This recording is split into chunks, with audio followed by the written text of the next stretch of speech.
नमस्कार, आप देख रहे हैं कालचक्र। मैं हूं दिव्या अग्रवाल और मेरे साथ हैं प्रश्न कुंडली विशेषज्ञ पंडित सुरेश पांडे जी। बहुत बहुत स्वागत है पंडित जी आपका। धन्यवाद। जी हाँ, आज गंगा दशहरा है। कहते हैं गंगा में डुबकी लगाने से, उसमें स्नान करने से जन्मों जन्मों के पाप धुल जाते हैं, कष्ट मिट जाते हैं। लेकिन क्या आपको पता है कि घर और कार्य क्षेत्र में रखा गंगा जल भी ग्रहों के बुरे प्रभावों को कम करके आने वाली परेशानियों से आपको बचाता है? अगर नहीं तो आप बने रहिए हमारे साथ, क्योंकि आज कालचक्र में पंडित सुरेश पांडे जी आपको बताएंगे गंगा जल से जुड़े वो चमत्कारी उपाय जो आपकी किस्मत को संवार सकते हैं। तो ध्यान से देखिएगा आज का कालचक्र। तो आज गंगा दशहरे के पावन दिन पंडित जी हमें बताएंगे कि गंगा जल के अचूक और बेहद असरदार उपाय। लेकिन उससे पहले गंगा दशहरे के महत्व के बारे में पंडित जी से जान लेते हैं। पंडित जी बताइए ना, गंगा दशहरा क्या होता है और कैसे ये बहुत खास माना जाता है? देखो, आज गंगा दशहरा है। ज्येष्ठ मास के शुक्ल पक्ष की 10वीं तिथि को गंगा दशहरा मनाया जाता है। नारद पुराण के अनुसार ज्येष्ठ मास को मंगलवार के दिन शुक्ल पक्ष की 10वीं तिथि में हस्त नक्षत्र में माँ गंगा का मृत्युलोक में अवतरण हुआ था। स्कंद पुराण के अनुसार गंगा दशहरे के दिन व्यक्ति को किसी भी पवित्र नदी में जाकर के स्नान करना चाहिए, ध्यान और दान जरूर करना चाहिए। ऐसा करने से पाप ताप से मुक्ति मिलती है। लेकिन एक बात ध्यान रखिएगा, पाप से मुक्ति तभी मिलेगी जब गंगा नहाने के बाद आप मन में सोचें कि मैं पाप मुक्त हो गया। अगर इसके बावजूद भी आपके दिमाग में ये बात जमा है कि अरे हमने तो अमुक पाप किया है, वो कैसे जाएगा, अमुक पाप किया है वो कैसे जाएगा, तो पाप नहीं जाएगा। केवल गंगा में नहाने से पाप नहीं जाएगा, गंगा में मन को नहलाएंगे जब ना, तब पाप जाएगा। देवी भागवत, श्रीमद् देवी भागवत के 6वें स्कंध की कथा है कि गंगा जी में, गंगा जी के किनारे वशिष्ठ जी और विश्वामित्र जी दोनों लोग रहते थे। लेकिन वशिष्ठ जी हरिश्चंद्र को लेकर के विश्वामित्र और वशिष्ठ जी में काफ़ी अनबन हो गई और दोनों ने एक दूसरे को श्राप दे दिया। वशिष्ठ ने कहा कि तुम जाओ बगुला बन जाओ, और विश्वामित्र ने कहा तुम जाओ आड़ी बन जाओ। ये दोनों पंछी हैं। ये लोग जा करके मानसरोवर में रहने लगे और वहाँ नित्य प्रातः सायं ये लोग अपने चोंच और पंजे से लड़ाई करते थे। दोनों जब लहूलुहान हो जाते थे तब युद्ध इन लोगों का समाप्त होता था। ये युद्ध हजारों वर्षों तक चला। तो कहने का मतलब ये है कि गंगा में स्नान करने के बाद भी अगर आपके अंदर बदले की भावना नहीं समाप्त हो रही है, गंगा में स्नान करने के बाद भी अगर आपका माया मोह नहीं समाप्त हो रहा है, गंगा में स्नान करने के बाद भी अगर आप सदाचार के रास्ते पर नहीं चल रहे हैं, तो फिर गंगा नहाने का फायदा क्या है? गंगा के लिए तो ये कहा गया है कि गंगे तो दर्शनार्थ मुक्ति। हे माँ गंगा, तुम्हारे दर्शन से मुक्ति मिल जाती है। एक बार अमावस्या पर गंगा स्नान करने के लिए बहुत भीड़ उमड़ी हुई थी और हरिद्वार के लिए भगवान शिव जो है आकाश मार्ग से माँ पार्वती के साथ जा रहे थे। माँ पार्वती ने कहा कि भगवान आप देखते हैं कितने लोग गंगा में स्नान करेंगे और कितना पुण्य कमाएंगे। भगवान शिव ने माता पार्वती से कहा कि ये सब स्नान करने नहीं जा रहे हैं गंगा में, ये लोग पानी में नहाने जा रहे हैं। कुछ ही लोग होंगे जो गंगा में नहाएंगे, सब नहीं नहाएंगे। कहें ऐसे कैसे, सब तो गंगा में ही नहाएंगे। कहें तुम्हें विश्वास नहीं है तो देख लो।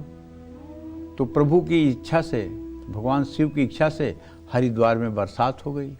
बरसात हो गई तो पूरे हरिद्वार में कीचड़ हो गया। तो उन्होंने कहा कि चलो अब एक तुम्हें दिखाते हैं।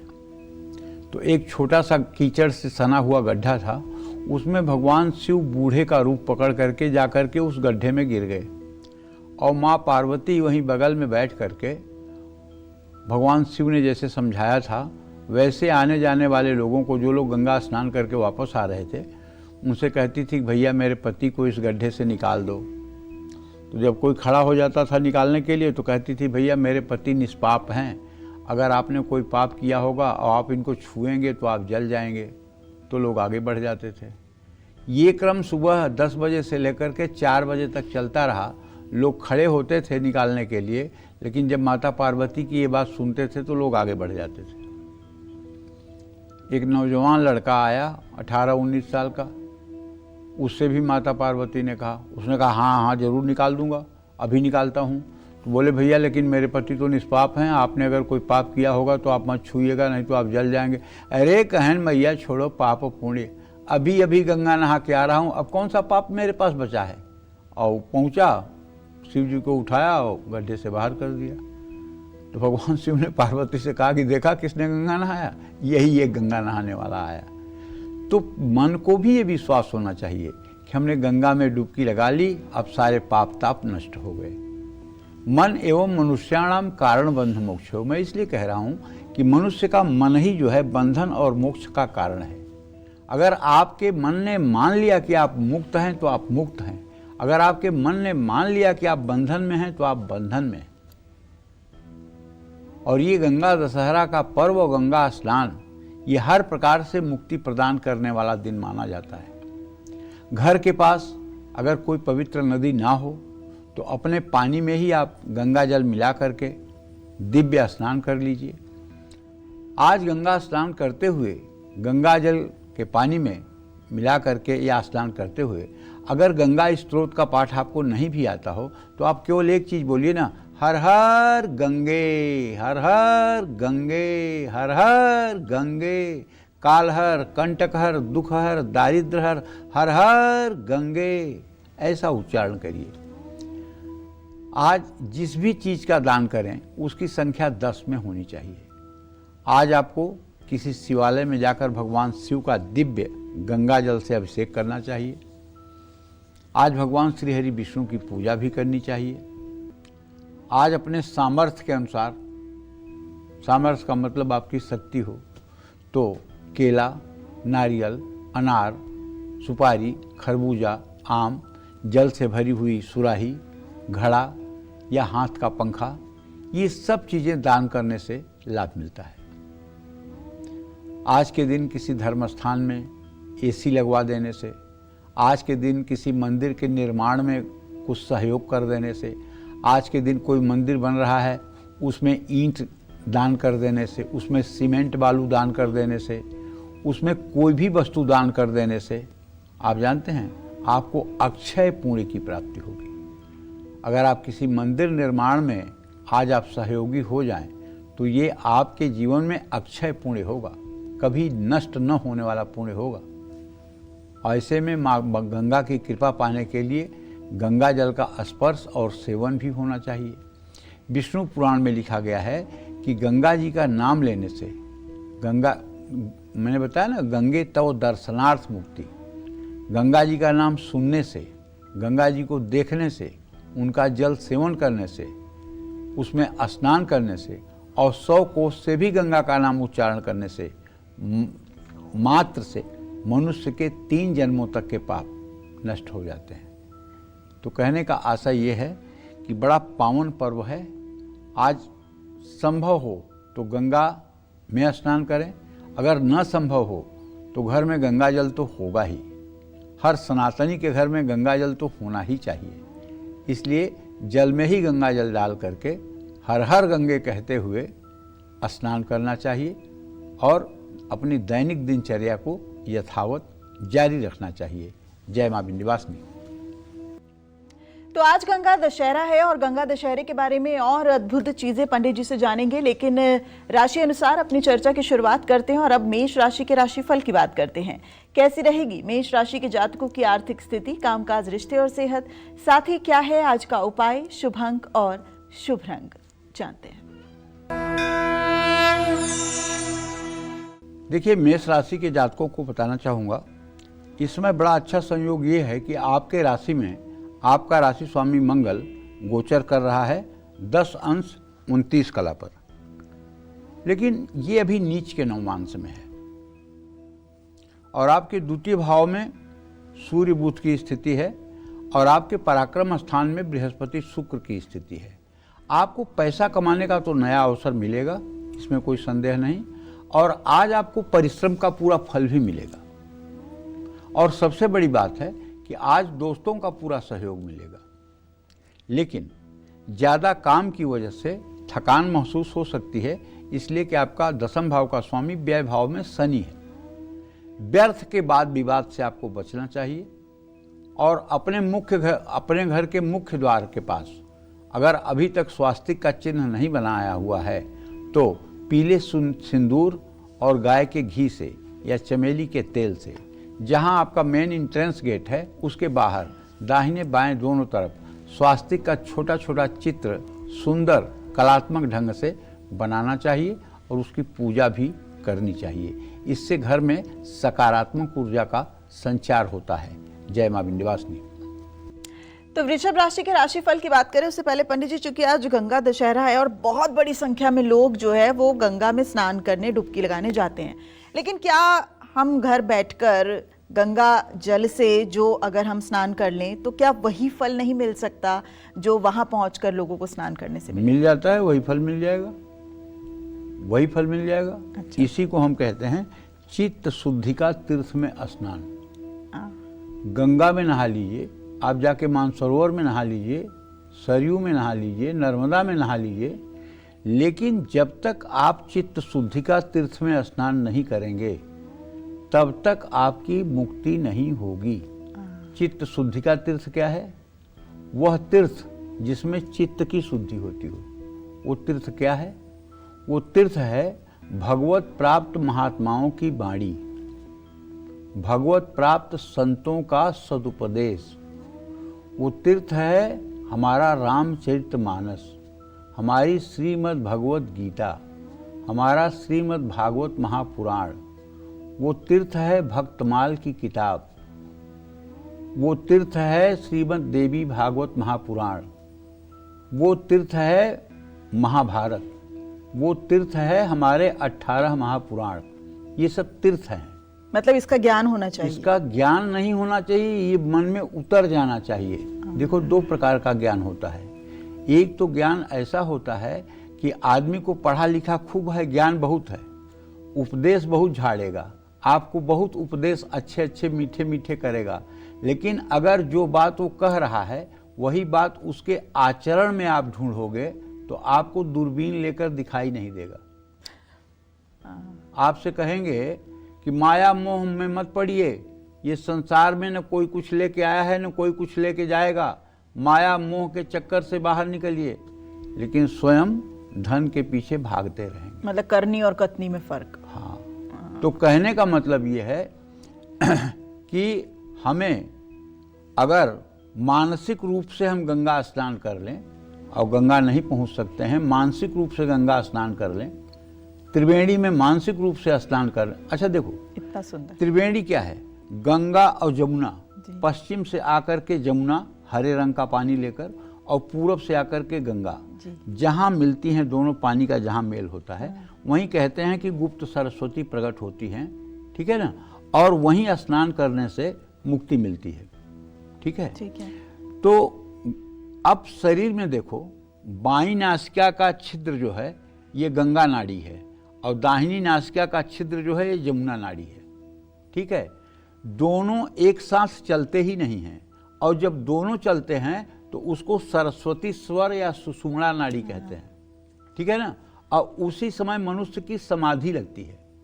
जब दोनों नासिका के छिद्रों से श्वास एक जैसी चलती है तो इसी को सुषुम्ना नाड़ी कहते हैं। उस समय आपकी समाधि लग जाती है। और ये सुषुम्ना नाड़ी स्वतः से ब्रह्म मुहूर्त में, मध्याह्न काल में, सूर्यास्त के समय और मध्य रात्रि में 4 बार ये सुषुम्ना नाड़ी का 4 मिनट के लिए स्वयं उदय होता है। बाकी जो मतलब कि संत महात्मा ऋषि मुनि हैं वो सुषुम्ना नाड़ी का प्रवाह चाह कर के कर लेते हैं। अच्छा। और ये सुषुम्ना 2 स्थितियों में प्रकट होती है। या तो आप जरूरत से ज़्यादा प्रसन्न हो जाएं या जरूरत से ज़्यादा आप क्रोधी हो जाएं। दोनों स्थितियों में सुषुम्ना चलती है। जब देवता या ऋषि मुनि किसी के ऊपर जरूरत से ज़्यादा प्रसन्न होते हैं तो उसे वरदान देते हैं। अच्छा। और जब जरूरत से ज़्यादा देवी देवता या मतलब कि संत महात्मा किसी के ऊपर कुपित होते हैं तो श्राप देते हैं। और वो वरदान इसलिए फलित होता है कि सुषुम्ना में दिया गया है, वो श्राप इसलिए फलित होता है कि वो सुषुम्ना में दिया गया है। इसीलिए हमारे यहाँ कहते हैं, बचपन से हम सुनते आ रहे हैं, भैया किसी के लिए बुरा मत बोलो, पता नहीं जबान पे कब सरस्वती बैठी हो। यहाँ जबान पे सरस्वती बैठने का तात्पर्य है कि पता नहीं सुषुम्ना नाड़ी कब चल रही हो, और सुषुम्ना नाड़ी में कही हुई बात तुरंत सत्य हो जाएगी। इसलिए लोग अपने बच्चों का नाम बहुत अच्छा रखते थे, राजा, विक्रम, ये वो, मतलब बड़ा नाम, रानी। तो जब आप सुषुम्ना नाड़ी में किसी को राजा कह देंगे तो वो अगर नहीं राजा होगा तो राजा जैसा हो जाएगा। हाँ। आजकल तो ऐसा ऐसा नाम निकला हुआ है 2-2 अक्षर का जिसका कोई अर्थ नहीं है। और जब माता पिता से पूछो कि ऐसा नाम क्यों रख दिया तो कहेंगे गूगल में इसका तो ये अर्थ होता है।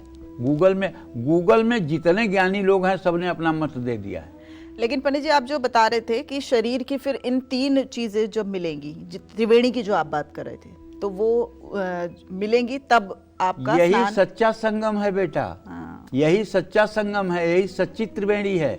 जितने ऋषि मुनि हैं वो समाधि की अवस्था में जब जाते हैं तो सुषुम्ना नाड़ी चलती है, और समाधि की अवस्था में जब जाते हैं तभी प्रभु का दर्शन होता है। वो स्थूल त्रिवेणी है, ये सूक्ष्म त्रिवेणी है। इस सूक्ष्म त्रिवेणी में गोता लगाने के लिए कहा गया है। बहुत सुंदर। और इस सूक्ष्म त्रिवेणी में जब आप गोता लगाओगे तो आपको आत्म साक्षात्कार हो जाएगा। जाने जेहि जग जाई हेराई, जागे जथा स्वपन भ्रम जाई। जिसको जानने के बाद कुछ जानना शेष ही नहीं रह जाता है। लेकिन विडंबना कि भारत जैसे देश में भी पैदा होने के बाद अभी 95% लोगों को ये पता ही नहीं है कि हमारी बाईं नाक से सांस चल रही है कि दाहिनी, कब बाईं से चलती है, कब दाहिनी से, कब ये ट्रांसफ़र होती है, लोगों को आभास ही नहीं होता। क्यों? ये आभास तब होगा जब इस पर आप अपने मन को एकाग्र करेंगे, जब आप इसको साधने का प्रयास करेंगे।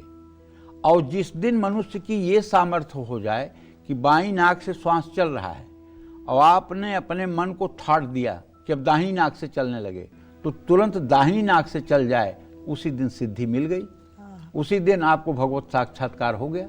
जिस दिन आपके अंदर स्वर बदलने की प्रक्रिया आ गई, उस दिन आप अच्छे कोटि के साधक बन गए। सुषुम्ना चलाने की क्षमता आपके अंदर आ गई, आप देवतुल्य हो गए। देखो, यद पिंडे तद ब्रह्मांडे। प्रयाग में स्थूल त्रिवेणी है और शरीर में सूक्ष्म त्रिवेणी है। इस त्रिवेणी में गोता लगाने वाला कभी भी पाप योनियों में नहीं जाता है, तो हर गंगा समय जाने की मुक्ति बहुत को ही प्राप्त होता है। लेकिन ये अभ्यास और ये योग साधना कठिन है।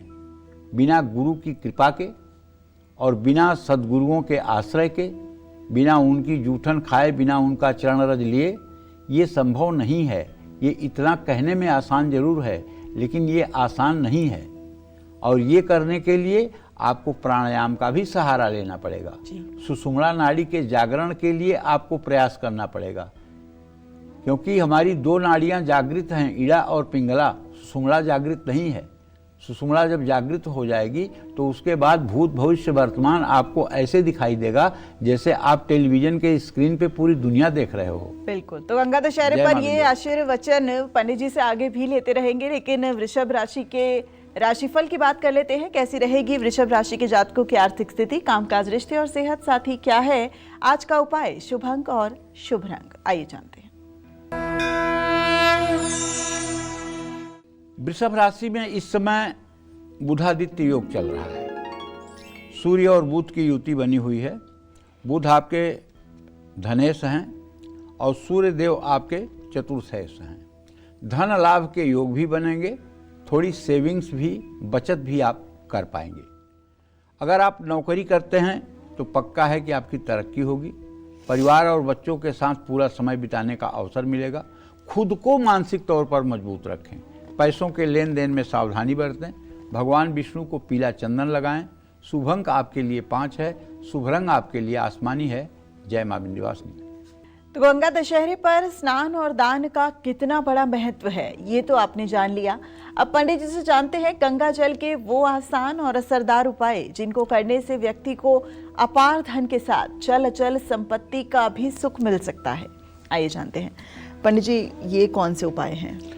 धन और संपत्ति प्राप्ति के लिए आज गंगा दशहरा पर हरिहर स्त्रोत का पाठ आप कर सकते हैं। बेल, पलाश, खैर की लकड़ी से अपने घर में हवन कर सकते हैं। आर्थिक परेशानी से मुक्ति के लिए आज गंगा दशहरा पर एक शीशी में गंगा जल भरकर उसमें सफ़ेद गुंजा के बीज डालकर और रोज श्री सूक्तम के 16 मंत्रों का सुबह शाम पाठ करना चाहिए। कर्ज अगर नहीं उतर रहा है, कारोबार में रुकावट आ रही है, तो किसी भी सोमवार या गुरुवार को किसी पीतल या चांदी के बर्तन में गंगा जल डालकर ढक्कन लगाकर उसे घर के ईशान कोण में आपको रखना चाहिए। 1 या 2-3 महीने पर अगर गंगा जल थोड़ा कम हो जाए तो उसे फिर से भर देना चाहिए। इस गंगा जल का किसी और काम में प्रयोग नहीं करना चाहिए। जब तक गंगा जल घर में रखा होगा, सुख समृद्धि हर समय घर में रहेगी। माँ लक्ष्मी की कृपा पाने के लिए गंगा जल में कच्चा दूध मिला करके भी आप स्नान स्वयं भी कर सकते हैं। इसका आपको पुण्य प्राप्त होगा। जय मां विंध्यवासिनी। चलिए अब बात करते हैं मिथुन राशि के राशिफल की। कैसा रहेगा मिथुन राशि के जातकों का आज का पूरा दिन, आइए जानते हैं। मिथुन राशि के जातकों को बताना चाहूंगा कि आपके राशि में इस समय बृहस्पति और शुक्र दोनों ग्रह गोचर कर रहे हैं।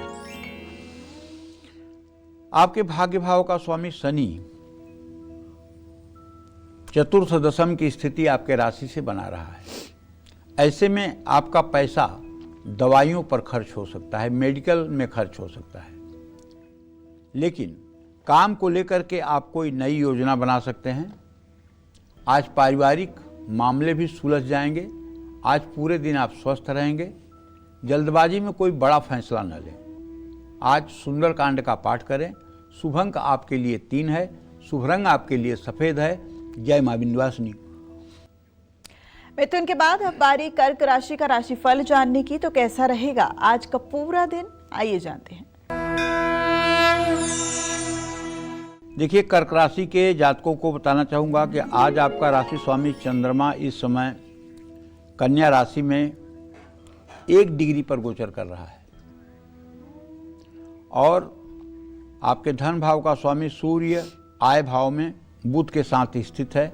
ऐसे में हम ये कह सकते हैं कि अगर आप शेयर मार्केट के एक्सपर्ट हैं, तो अगर आप शेयर मार्केट में या किसी प्रॉपर्टी में निवेश करते हैं तो आपको फ़ायदा मिलेगा। आज आप नया काम भी शुरू कर सकते हैं और आज आपको अपनी माँ या माँ समान किसी से बहस नहीं करनी चाहिए और दिल को पीड़ा पहुंचाने वाली बात नहीं बोलनी चाहिए।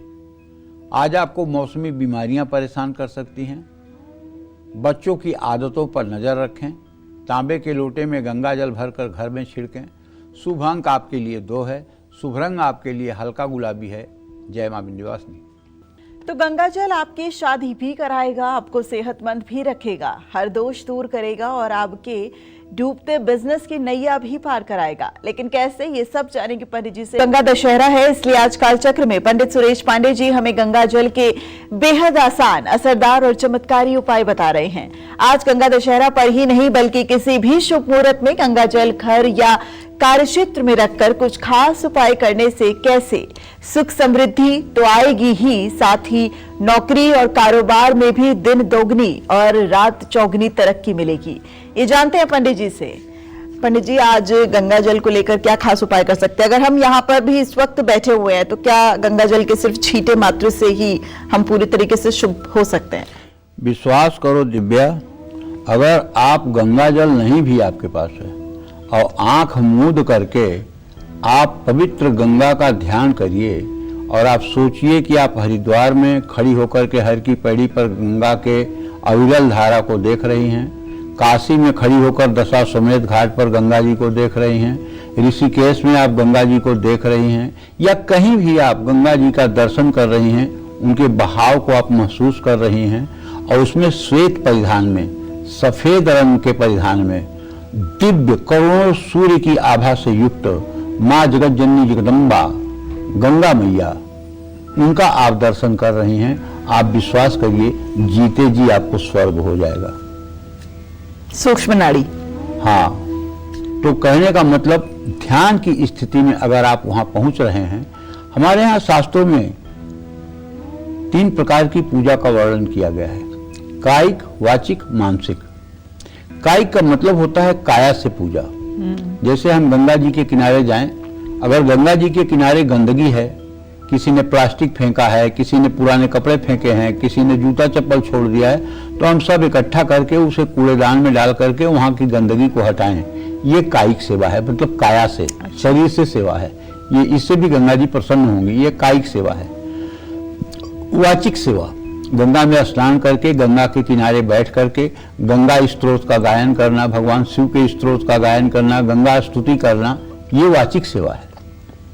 मानसिक सेवा, जहां भी आप हैं वहीं से गंगा जी का ध्यान करके, गंगा जी में मानसिक रूप से डुबकी लगाते हुए, गंगा जी में ही अर्घ देते हुए और गंगा जी से निकल करके मानसिक रूप से गायत्री मंत्र का जप करते हुए, मानसिक रूप से प्राणायाम करते हुए और दिव्य गंगा मां के स्वरूप का चिंतन करते हुए अगर हम इस ध्यान की अवस्था में खो जाते हैं तो ये सबसे उच्च कोटि की साधना है। इसका नाम है मानसिक सेवा। और मानसिक पूजा जो होती है ये सबसे बड़ी पूजा होती है। 3 प्रकार के मंदिर हैं दिव्या। एक मंदिर तो है जो घर के बाहर है, बिल्कुल। दूसरा मंदिर है जो घर के अंदर है, और तीसरा मंदिर है जो मन मंदिर है। अगर आप बाहर के मंदिर में न भी जाइए, घर के मंदिर में न भी बैठिए, लेकिन अगर आप मन के मंदिर में रोज जाते हो और मन के मंदिर में रोज 10-20 मिनट का आप समय देते हो तो आप जीत गए हो जंग। आपको कोई रोक नहीं पाएगा, क्योंकि इसी मंदिर का उजाला आपके जीवन को और आपके व्यक्तित्व को बदलता है। गोस्वामी जी कहते हैं, रामचरितमानस के अंत की चौपाई बता रहा हूं तुम्हें, कामी ही नारी पियारी जिमि लोभी प्रिय जिमि दाम तिमि रघुनाथ निरंतर प्रिय लागणी मोहिराम। कामी पुरुष जो होता है उसके चिंतन में हर समय स्त्रियां चलती हैं। लोभी प्रिय जिमि दाम, लोभी व्यक्ति जो होता है उसको हर जगह केवल लोभ ही दिखाई देता है। मंदिर में गया है तो देखता है कि भगवान कितना महंगा महंगा गहना पहने हैं, यहाँ से कैसे 2 रुपए का फायदा हो जाए, यहाँ मुझे कैसे कुछ लाभ हो जाए। उसे और कुछ नहीं दिखाई देता, केवल लाभ दिखाई देता है। हर समय उसके दिमाग में लाभ कैसे होगा ये चलता रहता है। लोभी प्रिय जिमि दाम तिमि रघुनाथ निरंतर। जैसे कामी के बिना चिंतन किए स्त्रियां उसके मस्तिष्क में रहती हैं, लोभी के बिना चिंतन किए लोभ उसके मन में रहता है, उसी तरह से मेरे बिना चिंतन किए राम हर समय हमारे चिंतन में बने रहें, ये गोस्वामी तुलसीदास जी कहते हैं। ठीक है, तो उसी तरह से जब हम मानसिक सेवा में होते हैं तो मानसिक सेवा में मुरारी पादार्पित चित्तवृत्ति, जब हम माँ गंगा का स्वरूप ध्यान करते हैं और माँ गंगा का वह चलचित्र जब हमारे हृदय प्रदेश में अवतरित होता है तो हमारा रोम रोम नहीं 72,000 नाड़ियां पवित्र हो जाती हैं। तो क्या मानसिक सेवा से सारे पाप भी धुल जाएंगे? बिल्कुल धुल जाएंगे। पाप की क्या औकात, पाप तो कुछ है ही नहीं है, पुण्य कुछ है ही नहीं है। आपने माना है पाप है इसलिए पाप है। एक कहानी बता रहा हूं तुम्हें। जो मदिरा पीता है, सुनो सुनो सुनो, मदिरा पीना कोई पाप नहीं है। पहले सुनो, मदिरा पीना पाप होगा लेकिन मदिरा पीना पाप नहीं है, ठीक है ना। वो एक अशुभ कर्म कर रहा है, ठीक है ना। एक मतलब कि आदमी राज दरबार में चोरी किया और चोरी करके चोरी का सामान लेकर भगा और भाग करके उसको राजा के सिपाहियों ने पहचान लिया और भाग करके एक जगह संत की कथा हो रही थी, उसी कथा के बीच में जाकर के वो भी बैठ गया, कथा सुनने लगा। तो वो राजा के सिपाही ढूंढ ढांढ करके नहीं पाए तो वापस चले गए। तो कथा में जो बैठे हुए थे, कथा कह रहे थे महाराज जी, वो कह रहे थे कि देखो, जिसने मतलब कि कोई कथा सुनी और कथा में जिसने संकल्प ले लिया कि अब आज के बाद मैं गलत काम कभी नहीं करूंगा, ठीक है, तो उसके पुराने जितने पाप होते हैं वो नष्ट हो जाते हैं और उसका तत्काल से नया जन्म शुरू हो जाता है। और जब नया जन्म शुरू होता है तो उसमें कोई पाप नहीं लगता है। तो जब सब लोग चले गए, कथा विश्राम हुआ, तो वो गया महाराज जी के पास। महाराज जी, आप कहते हैं कथा सुनने के बाद अगर कोई संकल्प कर ले कब मैं पाप नहीं करूँगा तो नया जन्म हो जाता है। महाराज जी ने कहा हाँ मैंने कहा है तो ऐसा होता है। बोले महाराज जी तो मैं तो चोर हूँ और मैं तो इतना देखिए सोना चांदी चुरा के लाया हूँ, तो ये आप सोना चांदी ले लीजिए और आज से हमारा नया जन्म हो जाए। तो महाराज ने कहा मैं क्या करूँगा सोना चांदी लेकर के, ले जाओ, तुम्हें जिस ज़रूरतमंद को महसूस हो उसको बांट दो, लेकिन तुम्हारा आज से नया जन्म हो गया। बोले पक्का? कहन हाँ। अब वो गया, बाल ओल मुड़वाया और पीला उला कपड़ा पहना और साधु बन करके घूमने लगा। डर खत्म हो गई, पाप मेरा खत्म हो गया। और राजा के सिपाही ढूंढ रहे थे, पकड़ लिए और पकड़कर राजा के सामने ले गए। बोले कि महाराज यही चोर है, हम लोग पहचाने हैं, आज ये बहुरूपिया बन करके और साधु महात्मा बनकर घूम रहा है और मतलब कि महाराज इसको दंड दीजिए, यही चोरी किया है, हम लोगों ने खूब पहचाना है इसको। तो उससे पूछे राजा क्या तुमने चोरी किया है? तो उसने कहा इस जन्म में मैंने चोरी नहीं किया है, पहले जन्म में किया हो तो मैं नहीं जानता हूँ। बोले अच्छा। तो उस राजा के यहाँ एक परंपरा थी कि हाथ में घी लगा दिया जाता था गाय का और एक मुलायम पीपल का पत्ता रख करके कच्चे सूत से बांध दिया जाता था और लोहे की एक गरम सलाखा जो है उसके हाथ पे रखी जाती थी। अगर सलाखे से वो सूत जल जाए या पीपल का पत्ता जल जाए तो वो चोर है, अगर कुछ ना जले तो चोर नहीं है। तो उसके हाथ पर इसी तरह से पीपल का पत्ता बांध करके और घी लगा करके कच्चे सूत से बांध करके सलाखा रखा गया। तो उसने कहा कि मैंने अगर इस जन्म में कोई पाप किया है तो मेरा हाथ जल जाए। तो हाथ नहीं जला, सलाखा हट गई। तो राजा ने कहा कि तुम लोग एक निर्दोष आदमी को ले आकर के इस तरह से दंडित करवा रहे हो, तुम लोगों के ऊपर मतलब कि जो है हम सज़ा करेंगे। तो उसने कहा नहीं नहीं, इन लोगों को सज़ा मत करिए। कहें क्यों? कहें ये लोग सही भी कह रहे हैं, मैंने इस जन्म में पाप नहीं किया है, इसके पहले मैंने चोरी किया है। कहें क्या मतलब? तो उसने बताया कि मेरे गुरुजी ने ऐसे ऐसे किया है, इसके पहले तो चोरी मैंने ही किया था। बोले कौन है तुम्हारे गुरुजी? तो उसने बताया। उनके पास जाकर राजा ने भी उनसे गुरु मंत्र लिया, उनसे दीक्षा ली। अगर आप ये प्रतिज्ञा कर लें कि आज से मेरा नया जन्म शुरू हुआ, अब इस जन्म में हम कोई पाप नहीं बनने देंगे, अब हम इस जन्म में जानबूझकर खान पान से लेकर रहन सहन तक, चिंतन से लेकर के और किसी तरह का कोई बुरा कर्म नहीं होगा, अब तक जो किए उसको भगवान देखें। तो भगवान गीता में कहते हैं क्षिप्रम भवति धर्मात्मा शाश्वत शांति निगच्छति कौन्तेयम प्रतिजानीहि न मे भक्त प्रणश्यति। क्षिप्रम भवति धर्मात्मा, जो मेरी शरणागति में आता है त्राहिमाम करके कि अब संभाल लो मुझे, क्षिप्रम भवति धर्मात्मा, वो तुरंत धर्मात्मा मैं उसे बना देता हूँ। शाश्वत शांति निगच्छति, उसको शाश्वत शांति दे देता हूँ। कौन्तेयम प्रतिजान, एक कुंती पुत्र अर्जुन ठीक से जान लो, न में भक्ता प्रणश्यति, मेरे भक्त का कभी नाश नहीं होता है। तो इसलिए शरणागत वत्सल भगवाना, भगवान शरणागत को हर तरह के पाप ताप से मुक्त कर देते हैं, चाहे वो मदिरा से भी हो और चाहे वो कुसंग का करने वाला हो, चाहे किसी तरह का हो। जब उसके मन में पश्चाताप की अग्नि जले और उसके अंदर मतलब समर्पण का भाव जागृत हो और भगवान की शरणागति ले और उसके बाद प्रतिज्ञा करे कि अब कुछ नहीं करेंगे और कुछ गलत काम न करे, तो उसके पाप ताप का शमन हो जाता है। जय मां विंध्यवासिनी।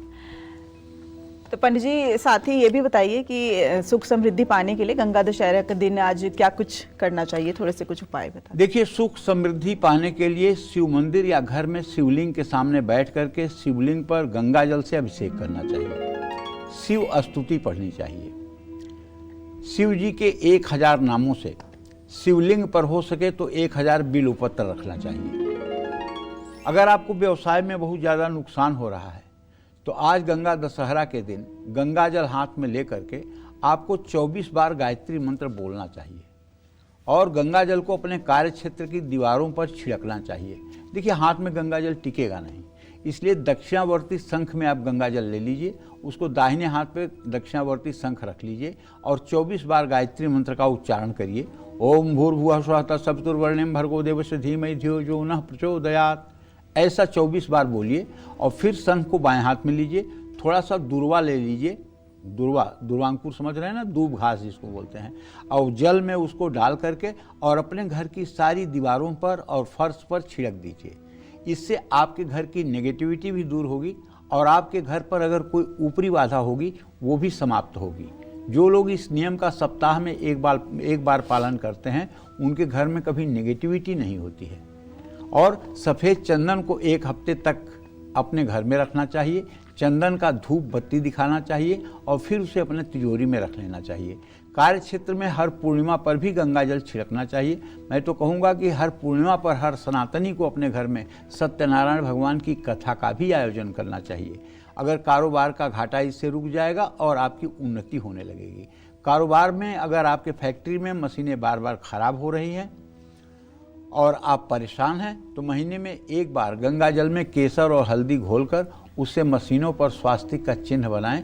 इससे भी आपको लाभ मिलेगा। अगर हर मशीन पर आप थोड़ा सा गंगा जल लीजिए, उसमें सिंदूर मिलाइए और थोड़ा सा उसमें चमेली का तेल या गाय का घी मिला करके हर मशीनों पर आप स्वास्तिक का चिन्ह बना दीजिए, तो मैं दावे के साथ कह सकता हूँ अनायास मशीनों को बिगड़ने की परेशानी से आप बच जाएंगे। जय मां विंध्यवासिनी। तो गंगा दशहरे पर ये दिलचस्प चर्चा जारी रहेगी, लेकिन अब जान लेते हैं सिंह राशि का राशिफल कैसा रहेगा सिंह राशि के जातकों का आज का पूरा दिन। आइए जानते हैं। देखिए, सिंह राशि के जातकों को बताना चाहूँगा कि आपका राशि स्वामी सूर्य इस समय आपके आजीविका स्थान में बुध के साथ गोचर कर रहा है। आपके धन भाव का स्वामी बुध है और आपके शरीर भाव का स्वामी सूर्य है। सूर्य और बुध की युति ये निश्चित रूप से अयाचित धन लाभ योग बनाती है। इससे अचानक कहीं से आपको धन दौलत मिल सकती है। आत्मविश्वास के साथ आप क्रिएटिव काम करेंगे। परिवार के साथ किसी यात्रा पर भी जाने का संयोग बन रहा है। मौसमी बीमारियां आपकी सेहत को थोड़ा सा प्रभावित कर सकती हैं। नेगेटिव नकारात्मक बात करने वाले लोगों से दूरी बनाइए। पंछियों को दाना पानी दें। शुभ अंक आपके लिए 9 है। शुभ रंग आपके लिए केसरिया है। जय मां विंध्यवासिनी। जिन लोगों की शादी नहीं हुई है या जिनकी शादी हो गई है लेकिन मैरिड लाइफ अच्छी नहीं है या शादीशुदा जीवन में सब कुछ अच्छा होने के बाद भी संतान सुख नहीं है, तो ऐसे में आपको गंगा जल के कौन से उपाय करने चाहिए? आइए जानते हैं पंडित जी से। पंडित जी, मतलब मनचाहा जीवन साथी, मैरिड लाइफ में परेशानी, संतान सुख, इनके लिए भी गंगा जल का कोई उपाय? देखो, सही बात तो ये है कि जो कन्याएं 12 साल की उम्र के बाद सोमवार का व्रत करती हैं और हर सोमवार को शिवलिंग पर गंगा जल अर्पित करती हैं, उन्हें निश्चित रूप से भगवान विष्णु की तरह तेजस्वी, योग्य और हर प्रकार से आयुष्मान जीवन साथी की प्राप्ति होती है। और जो पुरुष हर सोमवार को शिवालय में जाकर के भगवान शिव की पूजा अर्चना करता है और शिवालय में खड़े होकर ओम नमः शिवाय का जप करता है, उत्तर दिशा में मुंह करके ओम नमः शिवाय बोलता है और जरूरतमंद लोगों की मदद करता है, उसके लिए जीवन संगिनी भी लक्ष्मी के रूप में ही मिलती है। तो अगर हम ये बात कहें तो दुनिया समझेगी कितना दकियानुसी बात बोलते हैं कि पत्नी के लिए चलो तपस्या करो। अरे पत्नी तो मिलना होगा मिल जाएगा, ना मिलना होगा ना मिले, तो पत्नी के लिए कौन सी तपस्या की बात है। लेकिन हमारे श्रीमद् भागवत महापुराण में लिखा हुआ है कि कर्दम ऋषि ने 10,000 वर्ष तक दाहिने पैर के अंगूठे पर खड़े होकर के भगवान श्रीहरि विष्णु की उग्र तपस्या की थी। तब भगवान विष्णु ने प्रकट होकर के उनसे कहा वरदान मांगो। तो उन्होंने वरदान में क्या मांगा जानते हो? कि मुझे मेरे योग्य एक पत्नी चाहिए। भगवान विष्णु ने कहा तथास्तु। मनु महाराज अपनी कन्या को देवहूति को लेकर के आएंगे, परसों आपसे ब्याह देंगे, ठीक है। और देवहूति का विवाह उनसे हुआ और भगवान विष्णु ने यह भी कहा कि आपके 9 कन्याएं होंगी और इस वरदान भले आपने नहीं मांगा लेकिन पुत्र के रूप में 10वां मैं जन्म लूंगा स्वयं। और वही कपिल भगवान के नाम से प्रकट हुए और उन्होंने माता देवहूति को बहुत ही अच्छा सांख्य योग का मतलब कि उपदेश किया है। अब उस बात पे आऊंगा तो बहुत देर लग जाएगी, लेकिन एक पत्नी पाने के लिए 10,000 वर्ष तक तपस्या करने वाले कर्दम ऋषि को अगर ध्यान में रखा जाए तो जीवन संगिनी पाने के लिए अगर हम कुछ दिनों तक सदाचार पूर्वक रह करके और जगत जननी जगदम्बा और भोलेनाथ की आराधना करें तो इसमें बुराई क्या है जी। इसमें कौन सा मतलब पिछड़ापन हो जाएगा। लेकिन लोगों को तो बहुत इंसल्ट फील होगी, कह रही पत्नी के लिए पूजा कर रहा है, ईगो पे आ जाएगी। हाँ। तो इसी तरह से लड़कियां आजकल नहीं, पूजा पाठ से कोई मतलब नहीं है, जो मिल गया चल गया, नहीं तो 3 दिन बाद डाइवोर्स तो पक्का ही है। अगर लड़कियां भी संस्कारित होकर के और पूजा पाठ में धर्म का, देखो बेटा आपके पास धन कितना भी हो जाए, दौलत कितनी भी हो जाए, डिग्री कितनी भी हो जाए, आपका रुतबा कितना भी हो जाए, लेकिन अगर आपका पारिवारिक जीवन ठीक नहीं है, अगर आपके पारिवारिक जीवन में समरसता नहीं है, अगर पारिवारिक जीवन आपका आनंदमय नहीं है, तो आपका हर धन दौलत रुपया पैसा आपको तनाव के अलावा सुख नहीं दे सकता। और आपके जीवन में भौतिक संसाधनों की कमी भी है। और यदि आपका पारिवारिक जीवन अच्छा और सरल है तो निश्चित रूप से आप अभाव में भी रह करके कभी अभाव नहीं महसूस करेंगे, बल्कि आप शांत चित्त और प्रसन्नता के ही साथ जीवन व्यतीत करेंगे। इसलिए मनुष्य के लिए इस संसार में जब आया है तो पारिवारिक जीवन की सबसे बड़ी महत्वपूर्ण स्थिति है। पारिवारिक जीवन बहुत अच्छा होना चाहिए। कहते हैं दिन नष्टम भोजनम जन्म नष्टम कुभार्या। तो पुरुषों को चाहिए कि जा करके हरिद्वार में गंगा स्नान करके विवाह के पहले 5 किलो चावल, 1 मोती की माला, 3 मीटर सफ़ेद कपड़ा किसी ब्राह्मण को दान करें। और महिलाओं को भी चाहिए कि वो शिवालय में जा कर के नित्य भगवान शिव की पूजा आराधना करें, नहीं तो सोमवार को भगवान की पूजा आराधना करें और भगवान शिव को खीर का भोग सोमवार को लगाएं। ये उपाय अगर महिलाएं 16 सोमवार भी कर लें तो उन्हें योग्य और अच्छा जीवन साथी मिलेगा। आज या किसी भी शुभ योग में मीठी रोटी बनाकर गंगा घाट पर पशुओं को खिलाना चाहिए। घर के मुख्य द्वार पर एक गंगा जली रखना चाहिए। शादी के बाद जब बेटी विदा हो रही हो तो एक लोटे में गंगा जल थोड़ी सी हल्दी डालकर कन्या के सिर से 7 बार फेर कर उसके आगे फेंक दें। शादी हो गई है तो सुखी वैवाहिक जीवन की कामना के लिए गंगा दशहरे पर 2 लोटे लेकर उसमें गंगा जल भरकर एक सोने का टुकड़ा डालकर अपने घर में रखें। अपने वजन के बराबर चावल और अनाज का दान करें। संतान सुख पाने के लिए जौ के आटे में गंगा जल मिलाकर उसकी गोलियां बनाकर मछलियों को खिलाएं। जय मां विंध्यवासिनी। तो चलिए अब बात कर लेते हैं कन्या राशि के राशिफल की। कैसी रहेगी कन्या राशि वालों की आर्थिक स्थिति, कामकाज, रिश्ते और सेहत, साथ ही क्या है आज का उपाय, शुभ अंक और शुभ रंग। आइए जानते हैं। आज कन्या राशि के जातकों को बताना चाहूंगा कि आपके राशि में चंद्रदेव विराजमान है और आपका राशि स्वामी भाग्य भाव में सूर्य के साथ विराजमान है। व्यय भाव में केतु है। इसका मतलब है कि आज घरेलू खर्चा बढ़ेगा, संभल करके खर्च करिए। आज नई नौकरी के लिए बुलावा आ सकता है। अगर जीवन साथी से किसी बात पे अनबन है तो बातचीत करके मामला सुलझाने में कोई बुराई नहीं। बाहरी खान पान आपके स्वास्थ्य को बिगाड़ सकता है। ऑफिस पॉलिटिक्स से बचें। तुलसी के पौधे की देखभाल करें। शुभ अंक आपके लिए 7 है। शुभ रंग आपके लिए हरा है। जय मां विंध्यवासिनी। चलिए अब बात करते हैं खराब होती सेहत और बिगड़ते स्वभाव की। इन दोनों ही परेशानियों को गंगाजल के आसान और चमत्कारी उपाय से कैसे दूर कर सकते हैं, आइए जानते हैं पंडित जी से। पंडित जी, खराब सेहत और मानसिक जो दुष्प्रभाव हो जाता है या मानसिक संतुलन नहीं बन पाता, उसको भी गंगाजल से दूर किया जा सकता है? कुछ भी गंगाजल से असंभव नहीं है संसार में, बशर्ते आपका श्रद्धा और विश्वास होना चाहिए। भवानी शंकरौ बंदे श्रद्धा विश्वास रूप में। श्रद्धा और विश्वास नहीं है तो दुर्योधन के सामने भगवान कृष्ण खड़े थे, लेकिन वो कह रहा था बांध लो ग्वाले को। विदुरानी के अंदर श्रद्धा और विश्वास था तो केले का छिलका खिला दी। सबरी का विश्वास था तो उन्होंने जूठी बैर खा ली। श्रद्धा और विश्वास, शिशुपाल को पता था कि ये कृष्ण हैं, क्योंकि शिशुपाल के 4 हाथ थे। भगवान के ही देखने पर उसके 2 हाथ गायब हुए थे और उस समय ज्योतिषियों ने बताया था कि जिसके देखने पर इसके 2 हाथ गायब हो जाएंगे वही इसकी मृत्यु का कारण बनेगा।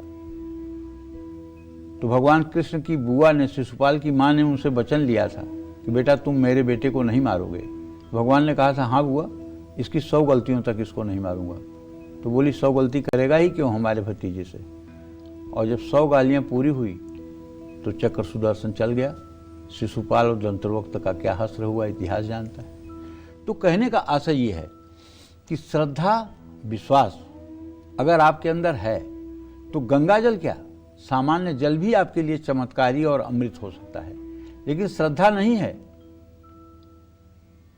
तो गंगा जल में भी, जैसे मछुआरों के लड़के दुनिया गंगा में नहाती है, अब वो एक रस्सी में एक मतलब कि जाल नहीं, एक मतलब कि लोहे की छड़ को हाँ। दोनों तरफ से रस्सी से बांध करके उसके बीच में चुंबक डाल देते हैं और उसी को ऐसे गंगा जी में फेंक करके फिर रस्सी को खींचते हैं। जी। तो जितना मतलब कि सिक्का लोग फेंके रहते हैं वो सब चिपक करके आ जाता है। हाँ बिल्कुल बिल्कुल। हाँ, हाँ। तो यदि गंगा जल को आप मान रहे हैं कि मुक्ति का द्वार है तो मुक्ति कर देगी। लेकिन यदि गंगा जल को आप मान रहे हैं कि कुछ इसमें से सिक्के लाभ निकल देगी। आएंगे तो आप सिक्के निकाल लो। बिल्कुल। वो जैसी आपकी भावना, जाकी रही भावना जैसी, हरि मूरत देखी तिन तैसी। आप जो मतलब चाहते हो। अब जैसे एक बात सुनो ना, कोई पंडित जी किसी के यहाँ पूजा कराने जा रहे हैं, महालक्ष्मी की पूजा कराने जा रहे हैं। पंडित जी का संकल्प है कि आज तो दिव्या के यहाँ जा रहा हूँ, 1100 तो मिलेंगे ही। घर से मन बना लिया है कि 1100 तो मिलेंगे, तो महालक्ष्मी 1100 रुपया आपसे उनको दिलवा देंगी। जी। उनकी मनोकामना पूरी हो गई। लेकिन दिव्या ने ये मतलब कि संकल्प लिया है कि आज की पूजा के बाद मुझे एक बड़ा सा घर चाहिए, एक अच्छी सी गाड़ी चाहिए और हमारी लाइफ सेटल्ड हो जाए। तो अब इतना महालक्ष्मी दिव्या के लिए करेंगी जैसा आपका संकल्प। उन्होंने 1100 का संकल्प किया, उनका 1100 का संकल्प पूरा हो गया। आपने जो संकल्प किया आपका संकल्प पूरा होगा। तो यहाँ तो मानसिक रूप से हम कितना मजबूत होकर के क्या संकल्प लेकर के चल रहे हैं, ये बड़ी बात है। जी। तो कहने का मतलब, आपका बच्चा अगर ज़्यादा नकारात्मक सोचता है, उसके कुंडली में यदि विषयोग है, चंद्रमा शनि की युति है या पापक ग्रह के साथ चंद्रमा फंसा हुआ है, या मंगल राहु की युति है, या सूर्य मंगल की युति है, गुस्सैल है, तो आप उसके ऊपर समय समय पर गंगा जल छिड़कते रहिए।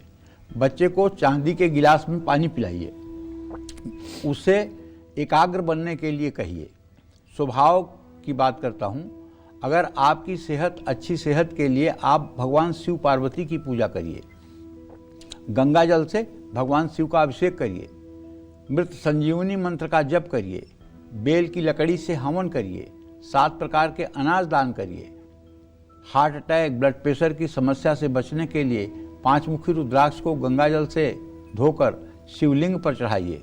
परिवार में कोई हमेशा बीमार रहता है तो सिरहाने चांदी के बर्तन में गंगा जल भरकर उसमें केसर डालकर रखें। पानी में गंगा जल मिलाकर स्नान करें। घर में किसी को बुरे सपने आते हैं तो सोने से पहले अपने सिरहाने गंगा जल रखकर सोएं।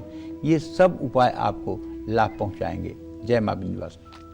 तो चलिए राशि अनुसार चर्चा को आगे बढ़ाते हुए बात करते हैं तुला राशि के राशिफल की। कैसा रहेगा तुला राशि वालों का आज का पूरा दिन, आइए जानते हैं। तुला राशि के जातकों के धन भाव का स्वामी मंगल है, जो अपने भाव को पूर्ण दृष्टि से देख रहा है। इसका मतलब आज आपको आमदनी का नया जरिया मिलने वाला है और मान्यवर आज आपको धन लाभ भी होगा पक्का।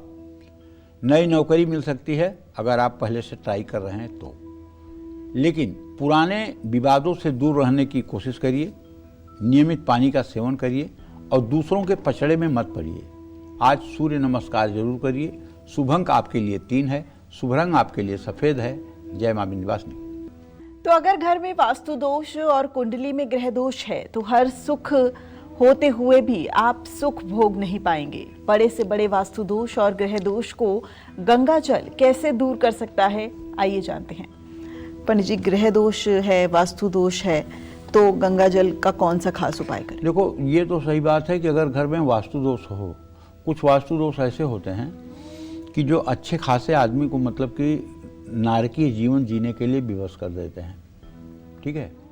और आजकल मतलब कि कमर्शियलाइज गांव में तो अभी भी मतलब कि सोच समझ करके पिंड बना करके घर का निर्माण होता है, लेकिन शहरों में तो जो ज़मीन जितने फीट मिली उस पर बन जाता है।